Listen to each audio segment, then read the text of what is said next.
Yo, what's good my fellow deadheads? Your overlord has returned. Today we are back with another JJK Phantom Parade video. I know that everybody has been waiting for this video, highly anticipating this video, so we're finally going to talk about it. Everything that is coming in between Sukuna's drop and 1.5 anniversary Haijo, so everything that's coming before High Gojo, all the characters that are going to be coming. I will do a separate video talking about all of the events that are coming, because not necessarily every event that comes is going to have a banner link to it. But I will do a separate video talking about all the events that are coming and all of the cubes that we're going to be getting. Just wait a little bit for that video, because I do want to get our first event after the anniversary to see if anything has changed for the cube amounts that they are distributing to us, because they did change for some of the anniversary events. But if you guys do enjoy videos like this, then you can go down below, you can smack that like button, you can hit the subscribe, hit the notification bell. You can also comment down below, let the dead man know what you want to know. But we're going to go ahead and get right into it. So guys, I do just want to throw out one little asterisk real quick and just say that we still have not got a map event, Great Sorcerer Battle Dead Mall Edition 3, which again, nobody really cares about this bit. This bit's pretty ass, if you ask me. It's just the fact that it's extra cubes on the table that we're missing. So I would like to see this squeezed in somewhere, even if it's to make it feel like we're getting extra content for the week. Like, just go ahead and throw it in.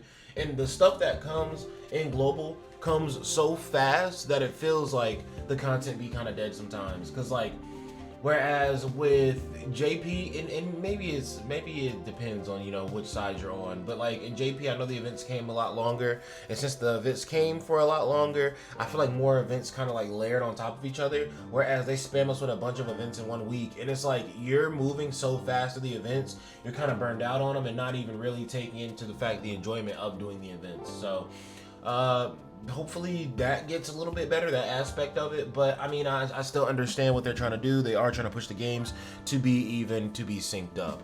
But now we can talk about all the stuff that's going to be coming before Haijo, now that we've covered this little blemish on Billy's track record of missing an event. So guys, we're currently right here at the New Year's gift, except for it's not a New Year's gift, it's just it's a post-anniversary gift for us, because it's not all the way into January yet. But also they did give us 3,000 cubes actually. Like, I just logged in this morning before daily reset and they just gave us a random 3,000 cubes. I'm pretty sure it says it right here at the bottom or somewhere. It just says 3,000 cubes will be given away.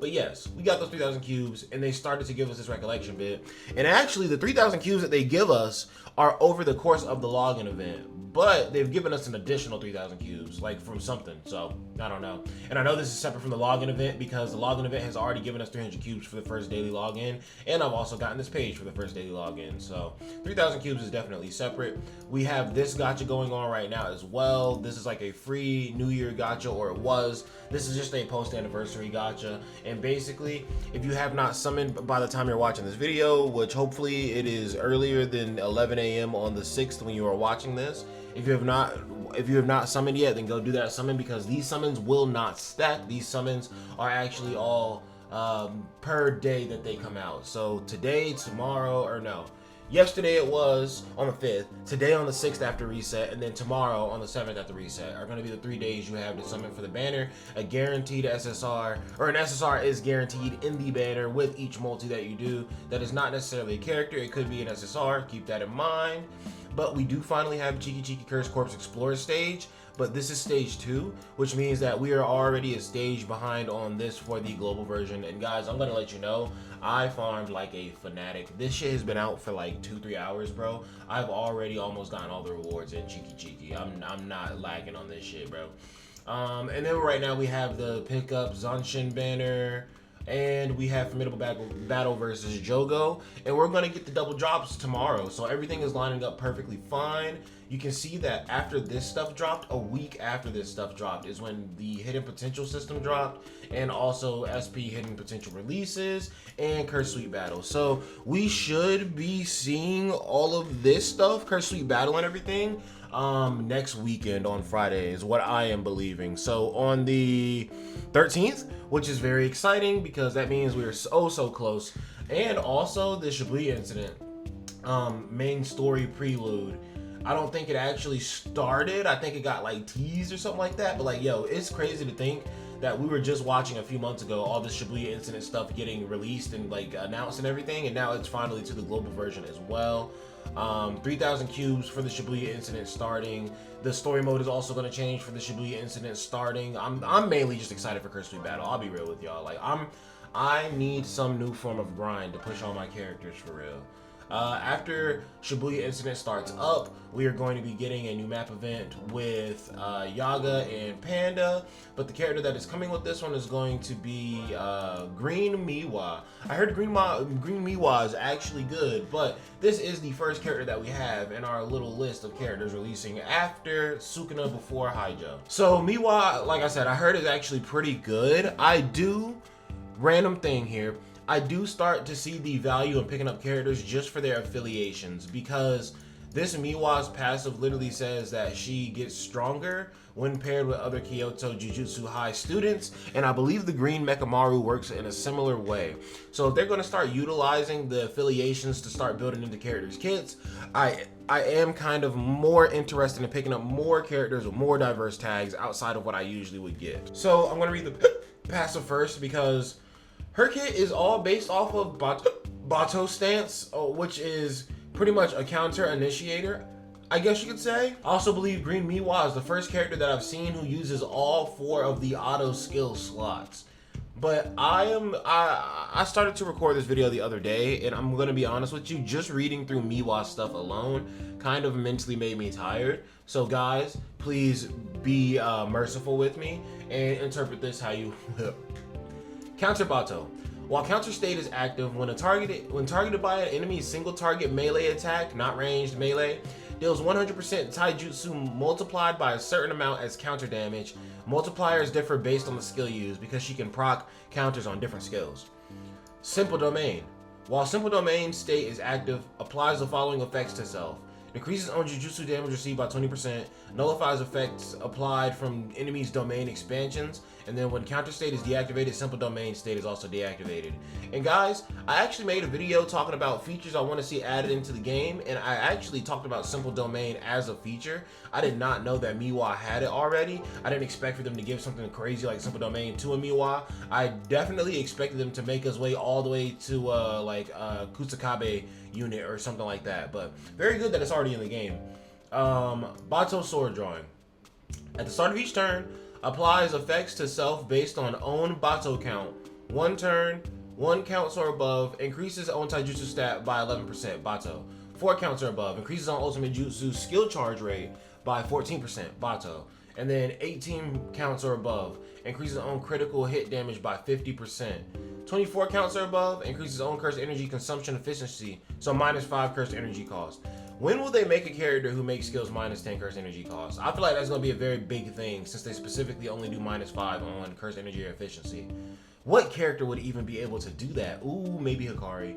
The higher own Bato count is, the higher taijutsu damage Bato and ultimate skill gauge charge rate Bato will increase. For every 1 Bato count, the increases by an additional 1%, and then maximum increases at 40 Bato counts, increases by 50%. Increase on Bato count when utilizing skills can only increase when at 39 counts or below. So Bato stacks at 40, goodness gracious. And then right here, I love my relationship with everyone right now. At the start of each turn, increases own damage dealt special 1 turn. The more characters from Kyoto Jujutsu High students affiliated are present at the start of wave, the greater the increase. So 1 character, self included, so if it's just her, she gets a 20% increase to damage dealt. If it's her and 1 other person, 30%, her and 2 other people, 40%, her and 3 other people, 50% increase to damage dealt.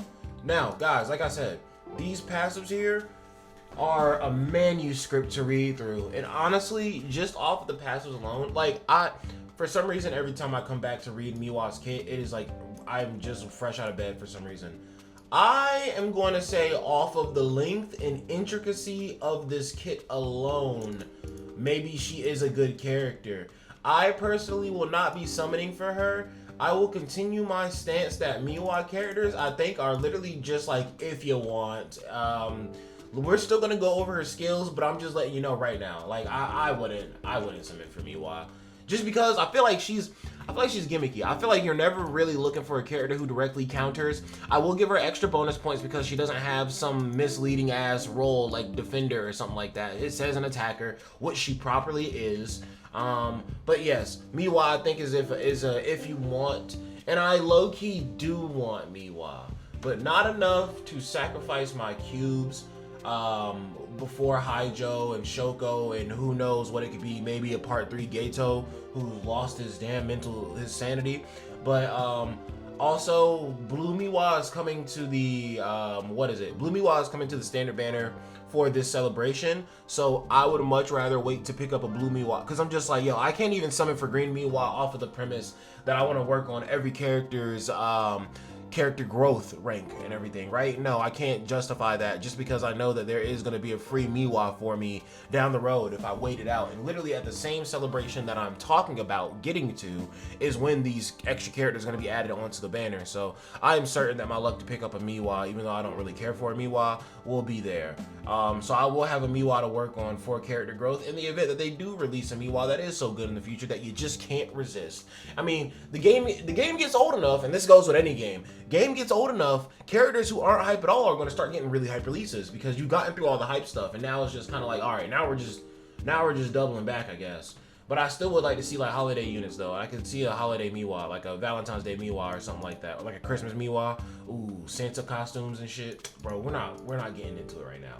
But deals 130% melee taijutsu damage to a selected enemy with her skill 1. And if counter state is active when the skill is used, increases own Bato count by 3.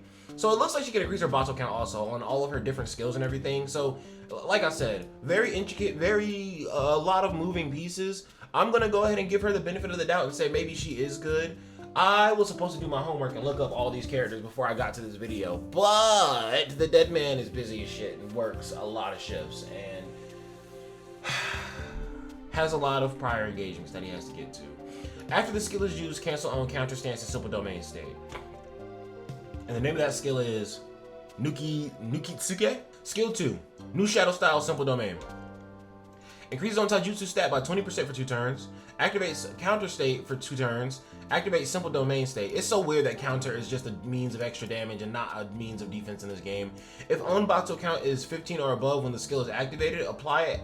After applying taijutsu damage increase, deals 300% melee taijutsu damage to all enemies. So good that we have an AoE mixed in there somehow. Counter state activates up to 1 time during the turn, and when targeted by an enemy single melee target attack, deals 100% taijutsu damage to the attacking enemy multiplied by a certain amount. If Bato count is below 10 when countering, deals 200% of counter damage. If on Bato count is 10 or above when countering, deals 200% of counter damage. So I think this is supposed to say additional, because what would it matter? What would the counts of Bato matter if just having counts of Bato would give you 200% counter damage? I'm thinking maybe it's meaning to say if your Bato counts are 10 or below, 200% additional counter damage on top of what you do, and then if they're above 10, an additional 200% on top of that. I believe that's what they're saying, and that makes more sense in my opinion, but I could be wrong. I'm not sure 100%. Some of the skills in the wiki are a little jumble in your heady, which means that they don't make much sense when you fucking read them. Alright, deals 420% melee taijutsu damage to the selected enemy, increases own critical hit rate by 20% for 2 turns, increases own Bato count by 2 turns, and then after the skill is used, cancel own counter state and simple domain state. If own Bato count is 10 or above when the skill is activated, activates own counter state for 2 turns, and activates own simple domain state. Counter state activates up to 1 time during the turn. When targeted by an enemy single target melee attack, deals 200% of 100% taijutsu as counter damage to the attacking enemy. I'm sorry, chat. Isn't 200% of 100% just 200%? That wasn't the ultimate. I'm just getting lost in this kit here. It's these extra percentages. I don't understand why they say 200 of 100, or you know, you're doing this when this happens, or you're doing this when this happened, and not saying and or in addition or anything like that. I don't know. Miwa's page is a headache for me to read. I'm gonna be real with you. Reading Miwa's page alone probably is the reason why the last video didn't get out yesterday. All right, Deals 899.99% melee taijutsu damage to the selected enemy. Attracts the selected enemy's attacks for 1 turn, 1 time. Increases own taijutsu stat by 20% for 3 turns. Activates on counter state for 2 turns. Activates on simple domain state. Increases on bato count by 3. Counter state activates up to 1 time during the turn. When targeted by an enemy single target melee attack, deals 200 of 100% taijutsu as a counter to the enemy. Yeah, like I said, bro. Reading Miwa's kit give me the head hurties. I don't know. I'm gonna leave Miwa at an average. Like, I guess I'll give each character like a 3 out of 5. Like, would I summon for them? Miwa, I would give like a 3. Like, if I had more, if I watched a few more videos and saw impressive numbers and things like that, I could be swayed into thinking about summoning for Miwa, even though I'm not going to. Even though I'm putting this in the perspective, I don't already have a plan for what I'm trying to do, right? No plan whatsoever. I don't know what's coming for the 1.5 anniversary, which is nobody's situation because we all know. But still, I'm gonna pretend I don't know what's coming for 1.5 anniversary. Is Miwa a character I want to summon for? If she's one of those characters I would wait for to release. I would watch YouTubers do videos on her, and then I would determine if I want to summon for her afterwards. Like, I would be like, yo, at the point that I want to summon for you, I gotta see that you're good to justify it. That's how I feel about Miwa. I give Miwa like a 3 out of 5. I give her an average. She is definitely the best Miwa that I think I have read yet, but she is also the most lengthy and intricate. So reading her kit kind of makes my head hurt. But because she's doing so much, I feel like she's maybe good. And plus, like I said, I did hear that she is pretty good, but she is certainly optional. Let's go back to the tier list or timeline now and figure out what else we're looking for. Alright guys, next up we have Green Mechamaru. I've seen it all. Kokichi Muta. I'd be thinking his name is Koichi. He is an attacker as well. He is combined focused, and he is Kyoto Jujutsu High Year 2 affiliation as well. Now, this character was one of the characters that was on the list of contention for summons until the half anniversary or 1.5 anniversary character was in what was I trying to say there? Was a diabolical green DPS unit that I will be summoning for. Now, this Mechamaru is like out of the water. I do not care to summon for this Mechamaru. And honestly, like, I kind of didn't want to summon for him in the first place. His kit works in a way where you gotta kind of charge up with him for a little bit. Like, I think he has like these little cores that he stacks on the enemy to increase his damage. Yep, literally Mechamaru counts. I think he has to increase his Mechamaru counts, and then he just kind of like drops a bunch of damage on like a bunch of stacks of Mechamaru count. He is another character who is also stronger off of Kyoto Jujutsu High students as well. Puppet manipulation. Start a battle, inflicts darkness immunity to self, increases own break damage by 130%. If selected enemy is in a break state or breaking the selected enemy, increases own damage dealt by 30% for 3 turns.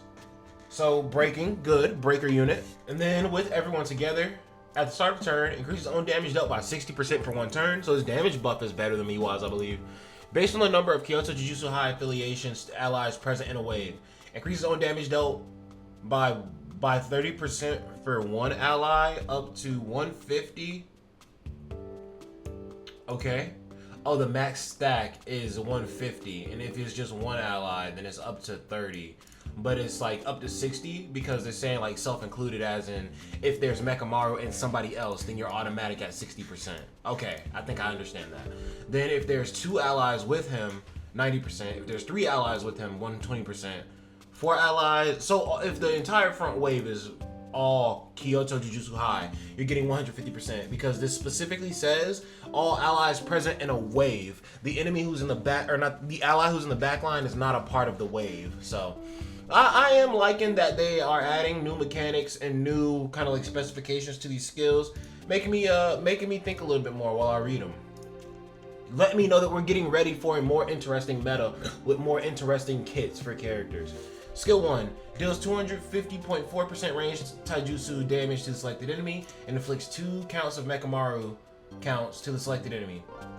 Skill 2. Deals 180% range taijutsu damage to all enemies. So, I mean, good because it's all enemies. Inflicts 1 Mechamaru count to all enemies. That's good, that's good. If own cursed energy is 30 or more, add the following skill effect. Refreshes the duration of all enemies' Mechamaru counts. 4 turns. Oh, that's crazy. So he can pretty much give you the debuff and then consistently set it back to 4 turns to keep it on you. Okay. Reduces on cursed energy by 10. I imagine this is going to be the skill that utilizes the Mechamaru attack, their stacks. Deals 90% range taijutsu damage and 90% range jujutsu damage to the selected enemy for 2 hits. The more Mechamaru counts the enemy has, the greater the damage boost. Additionally, 1 count is 10% of skill effect, up to 100% with 10 counts, okay? Inflicts 2 Mechamaru counts to the selected enemy for 4 turns. Deals 220.8% range jujutsu damage to all enemies. The more Mechamaru counts the enemy has, the greater the damage boost. 1 count, 10%, up to 100% with 10 counts. Inflicts 1 Mechamaru count to all enemies. So my question is, if I'm attacking all enemies and only one of them has like 6 counts of Mechamaru, am I doing 60% more damage to that one enemy, or am I doing 60% more damage to all the enemies because there are 6 instances of the stack, and vice versa? If there's 2 stacks on every enemy, am I doing 80% extra damage because of an 8 total stacks? Please do go down below and comment and let me know how that breakdown is. I feel like the first person in my comments who is going to answer that shit is probably going to be Rain. So I'm gonna go ahead and say thank you, Rain, in advance. I'm assuming that you're gonna be victorious in telling me how this works. But even if you aren't, victory to whoever does tell me first. Ultimate Ultra Cannon deals 1001.2% range taijutsu damage, or jujutsu, I'm sorry, to all enemies. The more Mechamaru counts, the greater the damage is, with 1 count being 10%, up to 10 counts of 100 being 100%. Decreases all enemies' ultimate skill count by 1. That is very useful, actually. Removes all of Mechamaru counts, and then cannot be used in domains like Megumi's domain, Sukuna's domain, and Gojo's domain. But probably Mahito's domain too, because it was Mahito's domain in the anime that Mechamaru died in whenever he used this skill. But Mechamaru, I'm gonna go ahead and say, if you're a really big Mechamaru fan, you can summon for him. But like, honestly, please don't.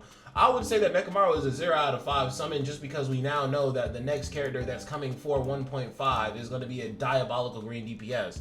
And whereas this Mechamaru has to build up in a way where he has to put the Mechamaru counts on the enemy, the way Gojo builds up is by putting those cursed energy cores on himself instead of stacking something on the enemy. And I think the cursed energy core doesn't disappear as you put them on Gojo unless you use his ultimate. So instead of Gojo having to stack things on the enemy, which is going to reset room to room when you kill all of the enemies, Gojo can consistently just stack something on himself that doesn't disappear. And Mechamaru also has the capability to continually boost the duration of the debuff, the Mechamaru debuff on enemies, but that's just another thing for you to pay attention to and maintain. Gojo, you're just using his skills and he's keeping those cursed energy core buffs, and you're not really having to maintain it. So Gojo all around is going to be the better debuffer in my opinion. Gojo doesn't really have as much AoE capability because Mechamaru has 2 AoE skills, but I'll be real with you, bro. The damage that Gojo is doing with his single targets is probably enough to equalize with his with Mechamaru's AoEs and justify using him over Mechamaru.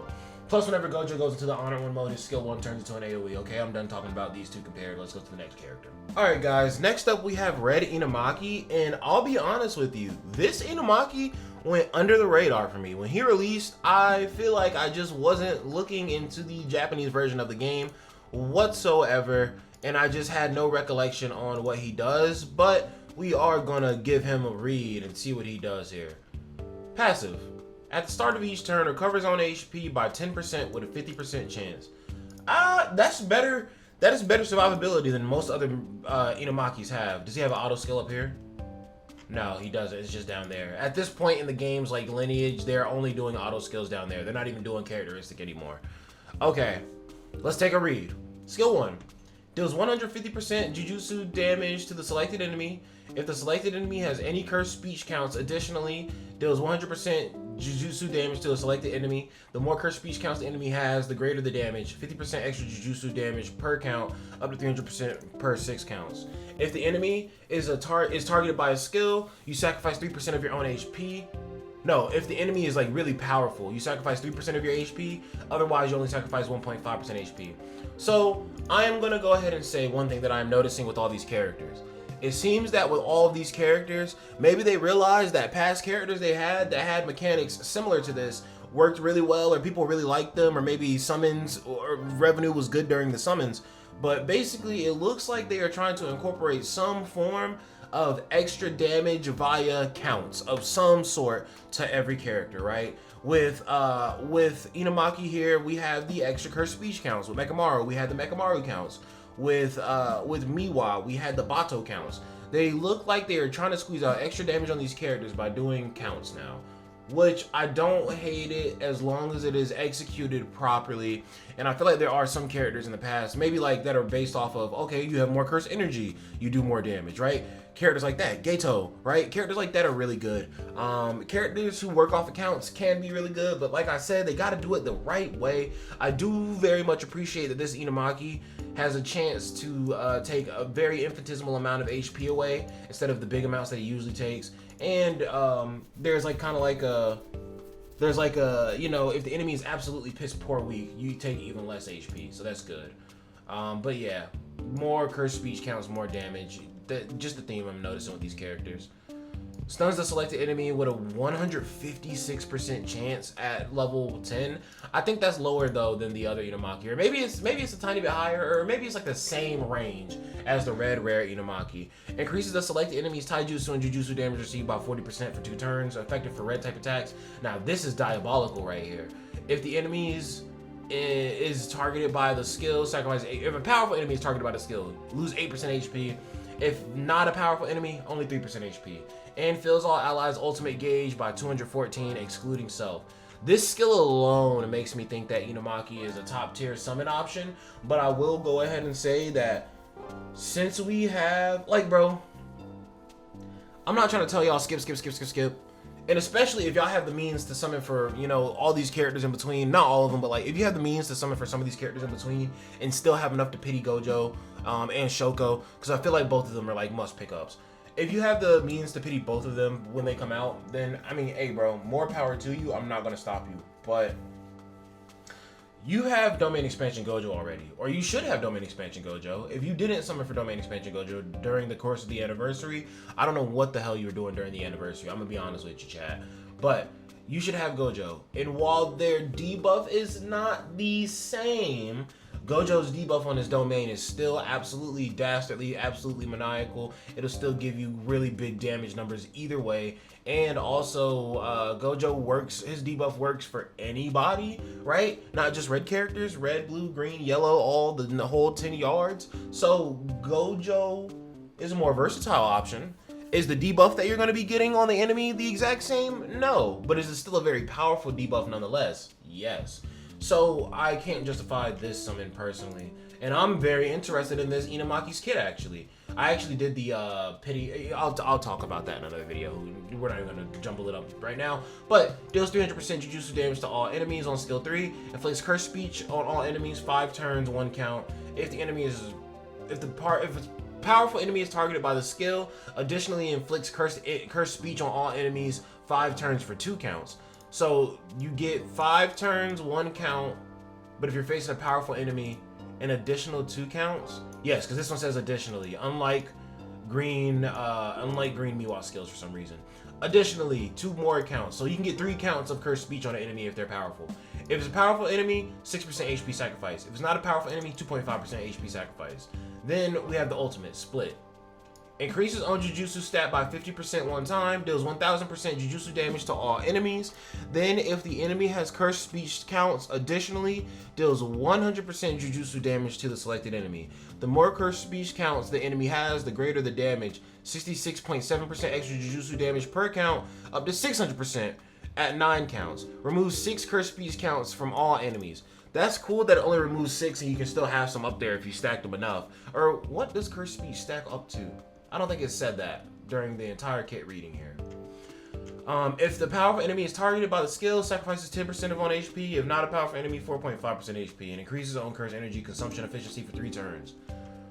Inumaki, like I said, seems very good. Honestly, just off of this skill alone, if your mono red team is struggling, this could really change the tide for your mono red team.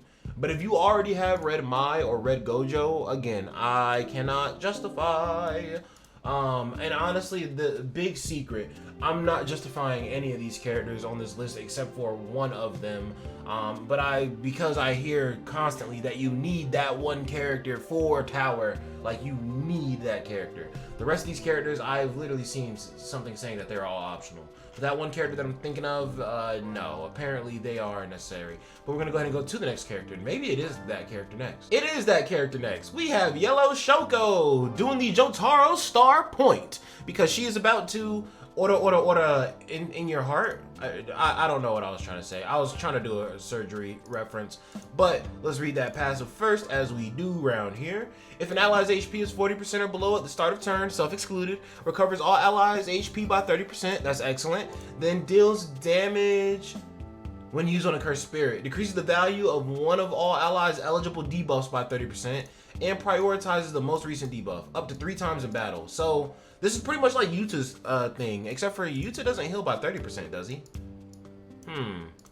But very good. 3 just free heals in her passive, so that you don't even have to worry about healing with her skill, or not with her skill, but like she has extra healing so that you don't always have to, so that if you don't have enough cursed energy for this, you know, you're good. You're clear for that turn. Skill 1. Deals 180.5% melee taijutsu damage to the selected enemy and decreases own damage received by 15%. That's excellent just because it gives her a little tankiness. Skill 2. Recovers the selected ally's HP by 60.2% of Jujutsu, decreases the value of 2 of the selected allies' eligible debuffs by 30%, prioritizes the most recent debuff, and then deals damage to cursed spirits. Skill 3.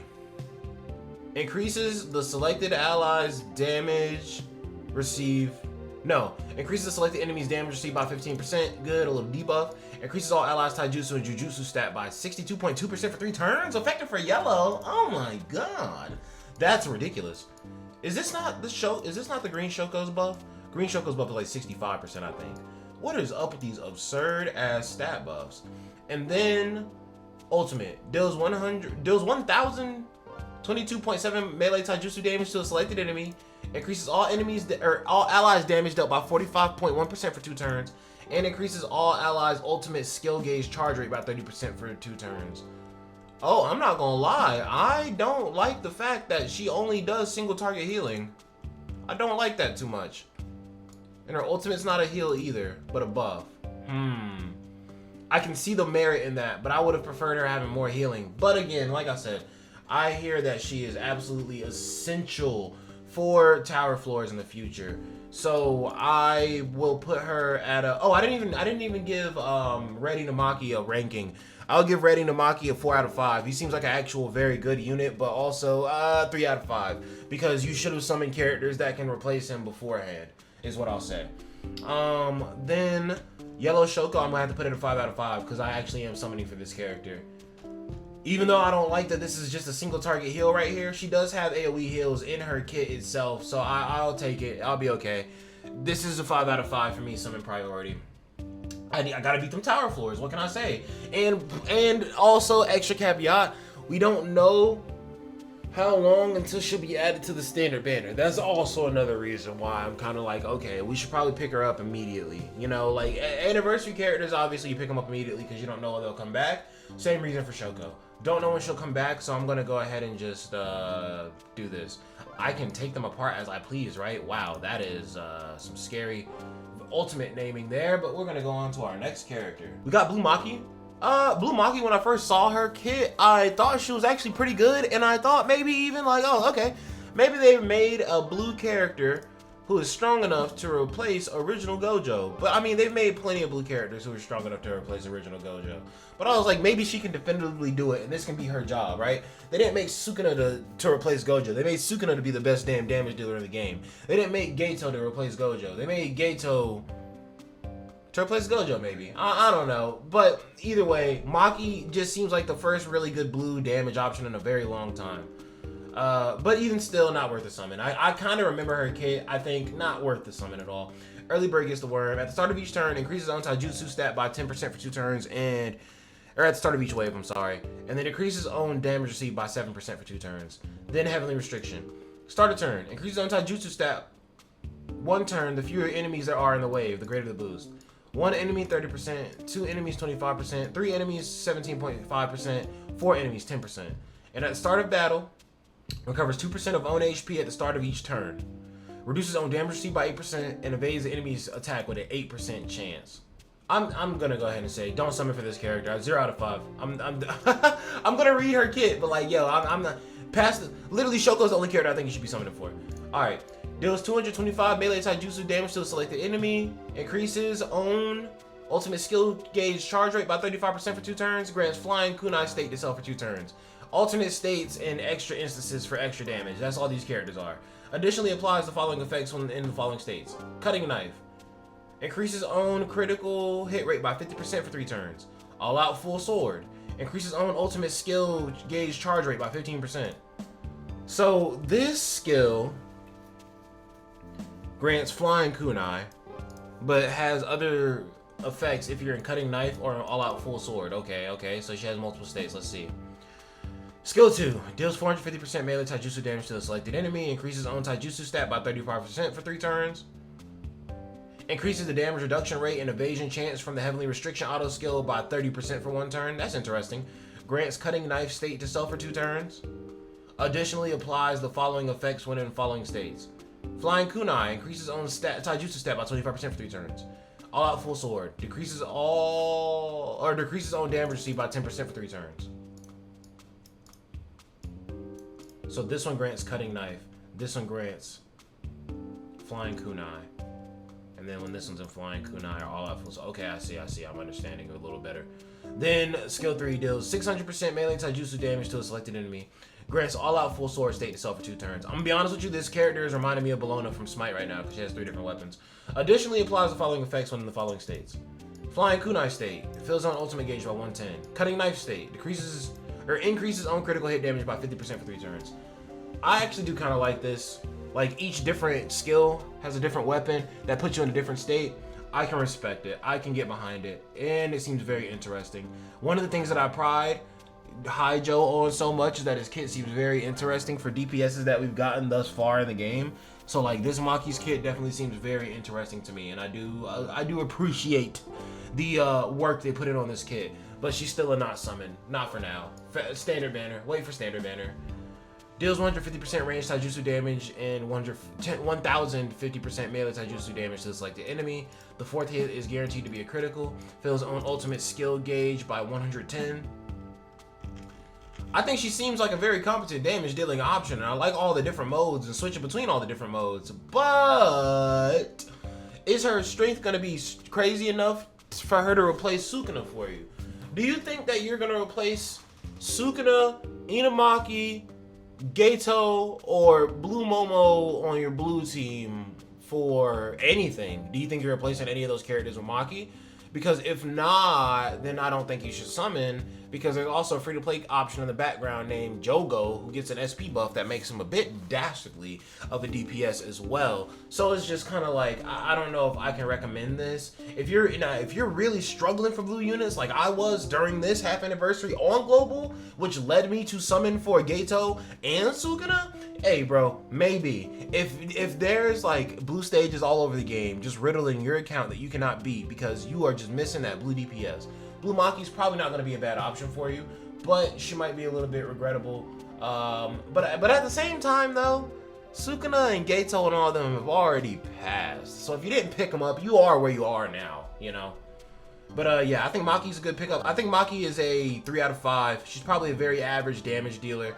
Anybody who's just like really average, 3 out of 5. Anybody who does what they do exceptionally well, 4 or 5 out of 5. Anybody who's like just literally just like, nah, no, don't do it, it's gonna be 0 to 1 or some shit like that. You know what I'm saying? Like, I'm not trying to tell y'all to summon for these characters for real. I'm trying to incentivize y'all to not summon for any of these characters at all, except for Yellow Shoko. But I mean, y'all are gonna do what y'all want to do. That's why I gotta give y'all a rating to make y'all feel somewhat justified in your summons that you're gonna definitely do later. Red Mei Mei. Now, the thing about JJK, Phantom Parade, JP, is that sometimes they be overhyping characters. Like, Mei Mei dropped and everybody was like, oh my god, and I was like, bro, Mei Mei's chill. She's average. She's 3 out of 5. She's not crazy though. Like, they was acting like Mei Mei was like the new Toji or something. And frankly, I think Toji might still hit harder. I don't know. I could be wrong though, because I don't have Toji on the on my global account, and I barely used Toji on my JP account, so I'm not 100% sure, but I feel like Toji probably still hits harder. Toji just hits really fucking hard, no matter when I see him. This animation right here though, vision sharing, this animation looks really good, this skill. Passive. If own HP is 70% or lower at the start of turn, once in battle only, recovers own cursed energy by 10 for 4 turns, and increases own taijutsu and jujutsu stat by 50%. And that stat increase doesn't have a turn count at the end of it. So is that just a permanent 50% jujutsu and taijutsu stat buff? Because that's kind of crazy. Let's see. Deals 195.5% melee taijutsu damage to the selected enemy. Large chance to do a crit, or no, large critical hit damage, I'm sorry. Then vision sharing. Increases own damage dealt by 100%. Increases the selected enemy's damage received by 10% for 2 turns. Damn, just 10% after getting all the way up to level 10 is kind of sucky. Deals 602% melee taijutsu damage to all enemies. Like, this is what I'm saying. She's just a very clear-cut, standard, basic damage dealer. Like, okay, single target with decent damage. Single or more AoE with high damage. No extra effects on either one of them. You got a buff skill that's literally just a self-buffing skill. And then the ultimate. Deals 401.6 melee taijutsu and then 1400 melee jujutsu damage to the selected enemy. Second hit ignores darkness. So literally, it's just all really big damage attacks. Like that's all it is. There's no extra tricks or gimmicks to her kit. That's why I'm like, yo, she's not even that crazy. Like other characters at least have extra gimmicks in their shit to make them a little more interesting. She's literally just big damage. She's just big damage. But summon for her? No. Y'all are probably gonna summon for her just off of the hype of having a new named character, which is cool, which is okay. I mean, you're gonna do what you want. Like I said, I put her at 3 out of 5. She is a very average, very basic DPS. But I mean, you're gonna do what you want to do. We're almost done with this list though. There's one more character to talk about, and the last character that we talk about is gonna be Takuma Ino. So Ino, he released right before the Shibuya incident really kicked off in the Japanese version of the game. I will go ahead and say that he is, I think, the first character after Yuji not to introduce zone, but a multiple attack mechanic. I don't think it's called zone for him. Regular, or his auto skills. I'm gonna become a grade 1 sorcerer. Before using any skill, increases own jujutsu stat by 10%. Recovers own cursed energy by 10%. That's interesting because it says before using any skill, which means that on the turns where he gets an additional action, he will be increasing his jujutsu stat by 20% and his cursed energy by 20%. But that's once only during battle. Man, okay. Spirit Turtle State. In Spirit Turtle State, inflict additional action for 1 turn. If receiving an enemy attack, recovers own cursed energy by 5 for 1 turn. I don't hate these passives. But then again, they're not super, revolutionary. Let's see. Does 150% melee taijutsu damage to selected enemy. In Spirit Turtle State, changes the skill effect into Sliding Strike. Deals 450% melee taijutsu enemy to the selected enemy and increases own damage by 20%. Oh my gosh, what the fuck? Yo, the buff on this skill from having Spirit Turtle active is insane. 3 times the damage and a 20% damage dealt buff. Crazy work. I have heard that Ino's damage is piss poor though. Skill 2, number 1, Kaichi. Increases own jujutsu stat by 40% for 1 turn, 1 time. Deals 450% range jujutsu damage to the selected enemy. In Spirit Turtle State, increases own damage dealt by 30%. So I guess in Spirit Turtle State you do both of these, but also do the 30% damage dealt. It doesn't say increase damage by an additional 30% in Spirit Turtle State. It just says do this in Spirit Turtle State. But I find it hard to believe that when you're in Spirit Turtle State, this just completely transforms into a buff skill and you just don't have this anymore. Skill 3. Skill 3, number 2, Spirit Turtle. A lot of numbers there. Inflict Spirit Turtle State to self for 4 turns, cannot be stacked. Reuse cooldown is 3 turns. In Spirit Turtle State, evade enemy attacks with a 20% chance. Decreases own damage dealt by 30%, cannot be removed or weakened. And then decreases own ultimate skill charging rate by 20%, cannot be removed or weakened. Using this skill again during Spirit Turtle state will inflict the following effect. Reduces curse energy cost and increases own damage dealt by 30% for 4 turns, cannot be stacked. Then Auspicious Beast Summon. Increases own Jujutsu stat by 50% for 1 turn, 1 time, and deals 900% range Jujutsu damage to the selected enemy. I think Ino's kit is very interesting. I'm actually very intrigued by the Spirit Turtle state and how much he gets in the increase just from going into the Spirit Turtle state, my goodness. But again, can't justify as a DPS because he's probably not replacing Sukuna. And even though he has the additional actions, which are really cool, the damage is just not going to be enough to cover Sukuna. And it's definitely not going to be enough to be comparable to Zonji either. So, very cool that they are finally introducing new character mechanics on basic standard release characters instead of just limited characters. But nonetheless, I don't think that Ino is worth your summon at all. But guys, that is all of the characters that are coming out in between now and Haijo for the 1.5 anniversary, or what I believe is going to be the 3/4 anniversary for the global version. When we get this shit in August, bro, do not be surprised. But if you guys did enjoy this video, then you can go down below and you can hit the like button. You can also subscribe and hit the notification bell so you can get notified every single time the Dead Man drops some new knowledge for you. And you can also comment down below and let me know what you want to know. But that's going to be it for your boy, DEADMANVINCE. Your mighty Magic King does love you, Magic Knights. Y'all have an excellent day. Peace out.